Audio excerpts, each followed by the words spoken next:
नमस्कार, खबरों की खबर में आपका स्वागत है। मैं हूं संकेत उपाध्याय। देश के कई नामी पहलवान आज लगातार दूसरे दिन भारतीय कुश्ती संघ के खिलाफ आंदोलन कर रहे हैं, धरने पर बैठे हैं। खिलाड़ियों ने कुश्ती संघ के अध्यक्ष और कोचों पर कई आरोप लगाए हैं, लेकिन इसमें सबसे सनसनीखेज आरोप यौन शोषण का है।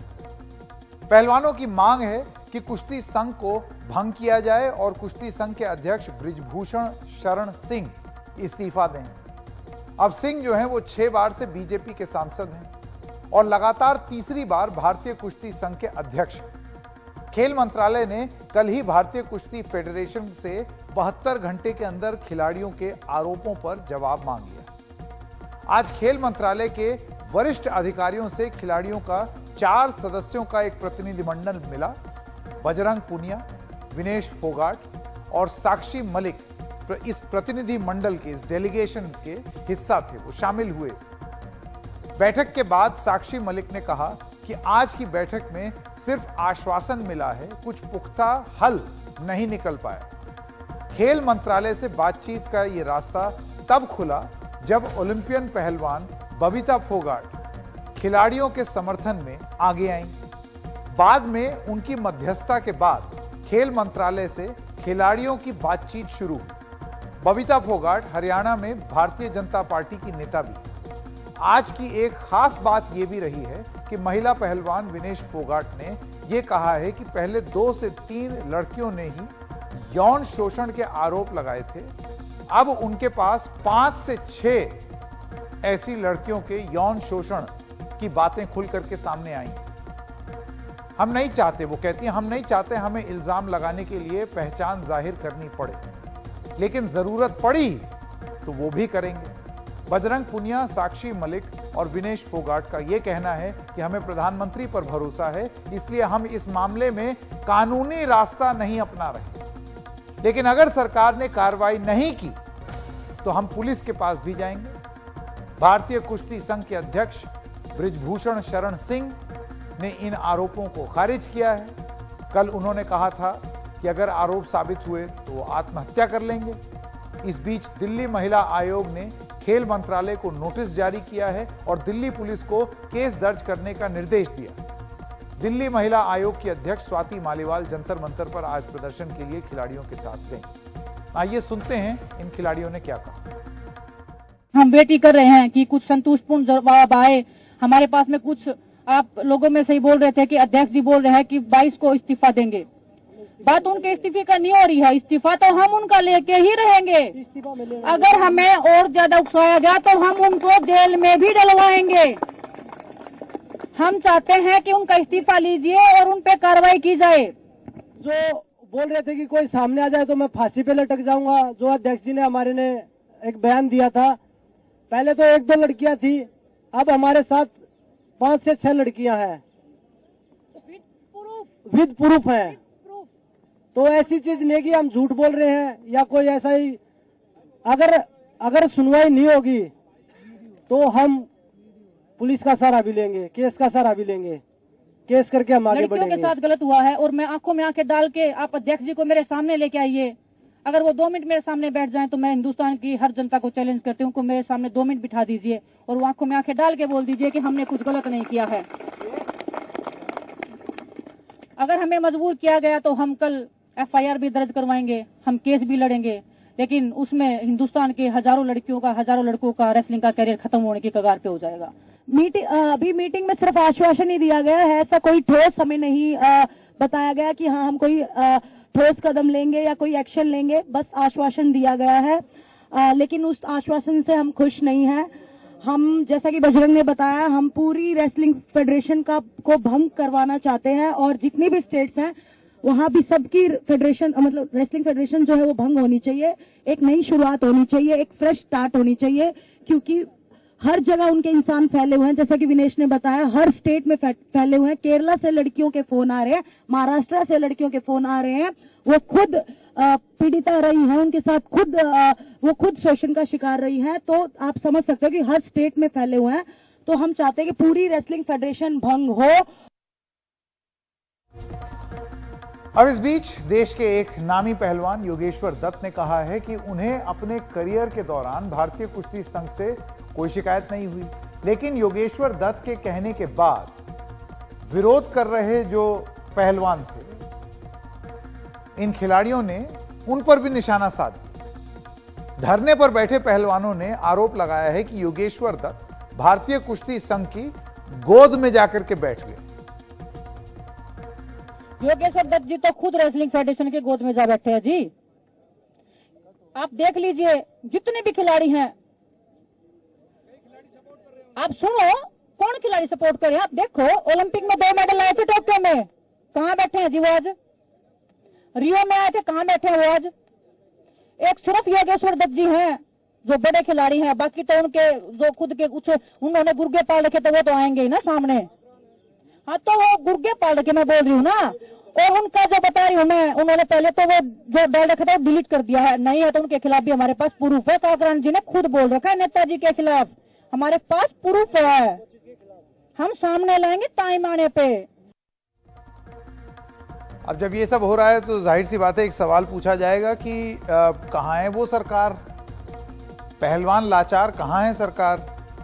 जब खिलाड़ी जीतते हैं तो फोन पे बात करती है सरकार, ट्वीट करती है सरकार, लेकिन जब पहलवान लाचार है तो कहाँ है सरकार? तो इसी बीच खेल मंत्री अनुराग ठाकुर ने यह कहा है कि वो हिमाचल के हमीरपुर से दिल्ली जा रहे हैं। अपना उन्होंने दौरा कट शॉर्ट कर दिया और धरने पर बैठे खिलाड़ियों से मिलकर उनकी बात सुनेंगे।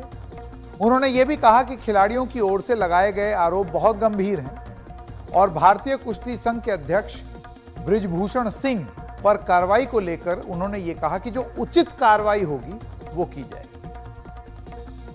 खेल और खिलाड़ियों को लेकर सदैव भारत सरकार ने लगातार शानदार काम किया है और आपने खेल के उत्थान के लिए देखा होगा जिस तरह से भारत ने मेडल भी जीते हैं, परफॉर्मेंस हुई, बहुत अच्छा भी किया है। फेडरेशनों में सुधार लाने के लिए भी लगातार काम हुए हैं और जो आरोप लगे हैं, मैं तो यही कहूँगा खिलाड़ियों ने जो आरोप लगाए वो गंभीर किस्म के हैं और उसका संज्ञान लेते हुए भारत सरकार ने, खेल मंत्रालय ने तुरंत कार्रवाई करते हुए रेसलिंग फेडरेशन ऑफ इंडिया को नोटिस भी दिया, 72 घंटे के अंदर जवाब भी मांगा है और इसके अलावा जो कैंप लगना था उसको भी पोस्टपोन कर दिया गया है प्रभावी रूप से। और हम सदा खिलाड़ियों से पहले भी मिलते रहे और आज भी मेरा प्रयास है कि मैं वापस आकर खिलाड़ियों से मिलूंगा ताकि उनकी बात को सुन भी सकें और जो उचित कार्रवाई होगी वो भी करेंगे। अभी आप दिल्ली जाके वहाँ मिलने? मैं निश्चित तौर पर अपना कार्यक्रम बाकी छोड़ के वापस दिल्ली जा रहा हूँ, मैं उनसे मिलूंगा भी और बातचीत भी करेंगे, सुनेंगे भी। और मैं यही कह सकता हूँ खिलाड़ियों के हितों के लिए और खेल के हित के लिए पहले भी सरकार ने लगातार कदम उठाए हैं, अब भी सरकार ने कहीं कोई संकोच नहीं किया। तुरंत कार्रवाई करते हुए हमने नोटिस भी दिया था, जवाब भी मांगा 72 घंटे में, कैंप को भी पोस्टपोन कर दिया है और भी आगे जो कदम उठाने पड़ेंगे वो भी उठाएंगे और खिलाड़ियों से मिलकर पूरी जानकारी भी प्राप्त करेंगे। अब एक बड़ा सवाल ये भी है कि खिलाड़ियों को अपनी चिंताओं को सामने लाने में इतनी देर क्यों लगी? क्या ऐसा सिर्फ कुश्ती से जुड़े हुए जो खिलाड़ी हैं उन्हीं को महसूस हो रहा है या उन्हीं के साथ हो रहा है? अब इसी मुद्दे पर बात करने के लिए हमारे साथ भारतीय फुटबॉल टीम के पूर्व कप्तान बाईचुंग भूटिया साहब जुड़ गए। बाईचुंग जी, आपका बहुत बहुत स्वागत एनडीटीवी में। मेरा सबसे पहला सवाल है, ये जो विरोध कर रहे प्रदर्शनकारी हैं, इनके बारे में आपको क्या कहना है?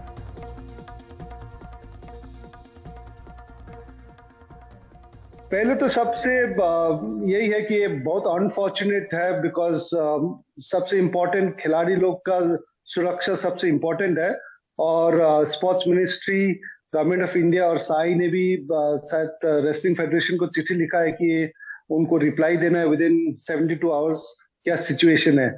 तो मुझे लगता है कि प्लेयर्स का सिक्योरिटी, सेफ्टी बहुत ही इम्पोर्टेंट है और इसमें कोई कॉम्प्रोमाइज नहीं होना चाहिए।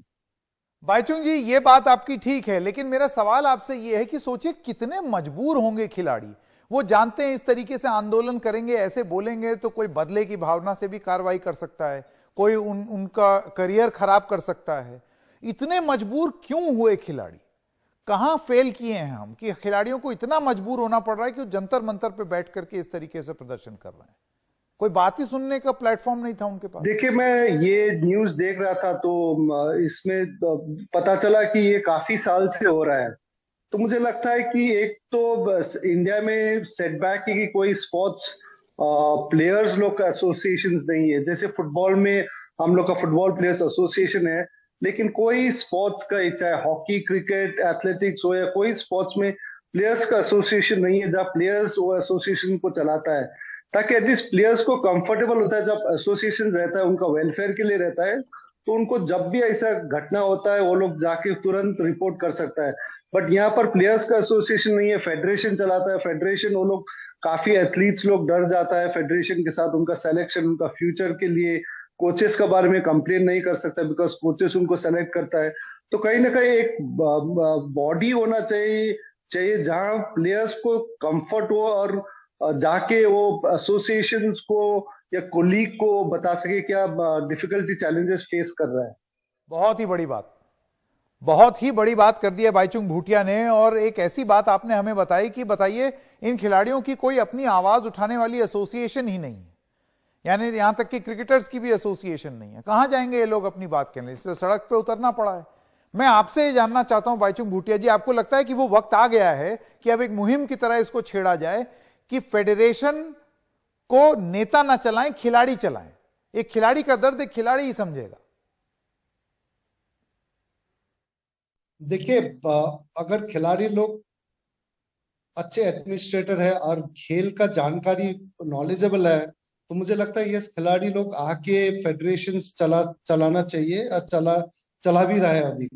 ये भी है कि मैं भी एक कंप्लीटली विरोध नहीं हूँ कि पॉलिटिशियंस भी नहीं आना चाहिए। तो इफ पॉलिटिशियंस के पास अगर सिंसियर है, नॉलेज है और स्पोर्ट्स को आगे ले जा सकता है, तो पॉलिटिशियंस आने में भी कोई खराबी नहीं है। बट यस, टेन्योर रहता है, 3 टर्म्स का जो टेन्योर रहता है, स्पोर्ट्स लॉ है, उसको I think has to be respected.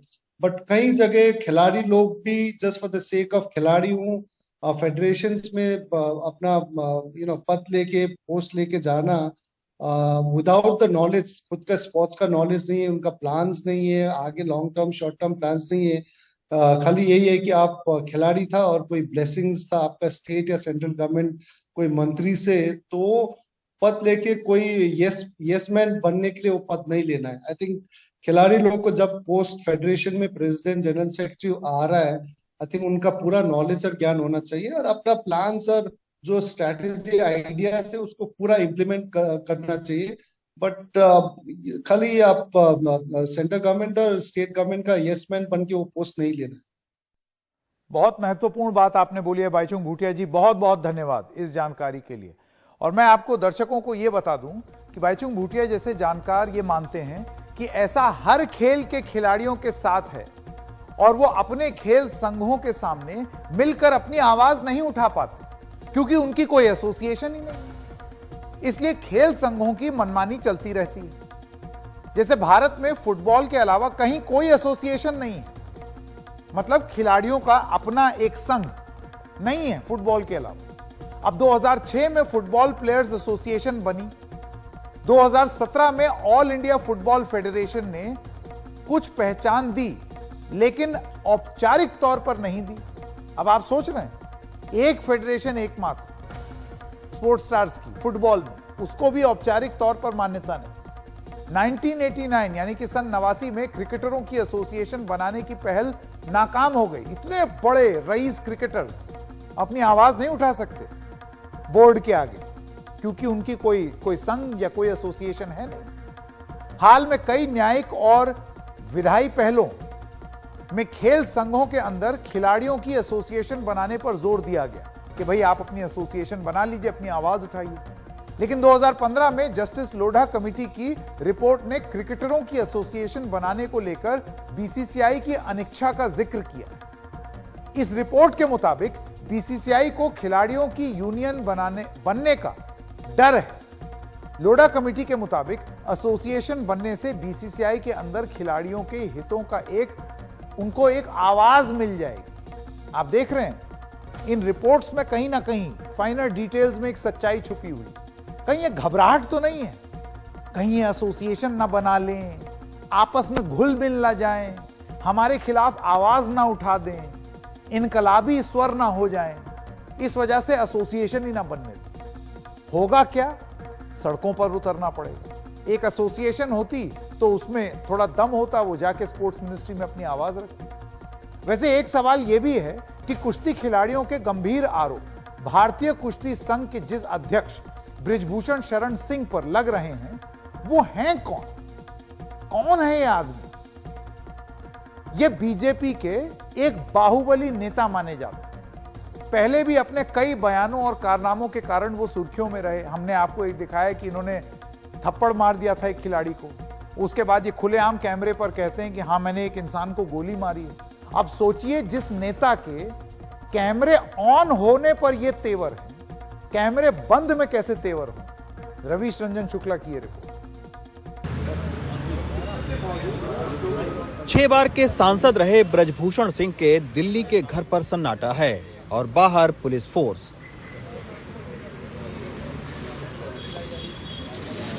यहां से महज 500 मीटर दूर जंतर मंतर पर कुश्ती के कई नामी खिलाड़ी धरने पर बैठे हैं।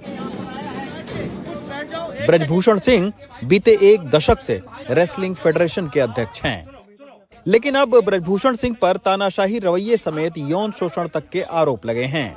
सरकार ने इन आरोपों पर रेसलिंग फेडरेशन से जवाब मांगा है, लेकिन बृजभूषण सिंह इन आरोपों को नकार रहे हैं और विपक्षी पार्टियां हमलावर हो रही हैं। जो भी आरोप लगाए गए हैं बिल्कुल निराधार है।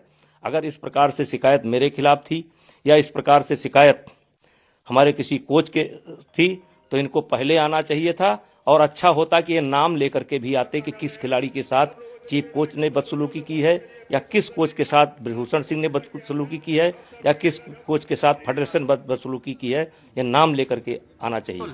और आपके मीडिया के माध्यम से मैं आग्रह करना चाहता हूं कि अगर वोटिंग करा दीजिए, अभी वोटिंग करा दीजिए, अपने चैनल पर वोटिंग करा दीजिए कि देश के खिलाड़ियों का क्या मूड है, तो 97 और 3% का रेशियो आएगा। 3% खिलाड़ी इनके साथ नहीं है, 97% खिलाड़ी जो है फेडरेशन के साथ है।